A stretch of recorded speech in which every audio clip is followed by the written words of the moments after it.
கொள்கை எதிரின்னு அவர் சொல்கிறாரு. கொள்கை எதிரி பிஜேபி, அரசியல் எதிரி திமுகனா கொள்கை அரசியல் வேறு வேறு இல்லை. கொள்கை தான் அரசியல், அரசியல் தான் கொள்கை. அதிலே ஒரு முரண்பாடாக இருக்குது.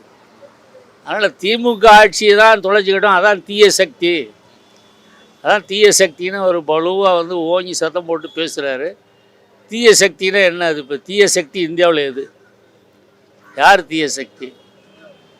இப்போ வந்து தமிழ்நாட்டுக்கு நிதியே கொடுக்க மாட்டேங்கிறான், மும்மொழி திட்டத்தை திணிக்கிறாங்க, இந்தி மொழியை திணிக்கிறாங்க, எல்லா வந்து அரசாங்கத்துடைய எல்லா விதமான ஒரு அரசியல் சாசன அந்த சுயேட்சையான அமைப்புகளை பூரா கையில் வச்சு இந்தியாவை வந்து பாழ்படுத்துகிறாங்க. இப்போ அவங்க தான் தீய சக்தி நம்ம சொல்கிறோம். அப்படி தான் தமிழ்நாட்டு மக்கள் அப்படி தான் நம்ம வந்து பார்க்குற அரசியலை.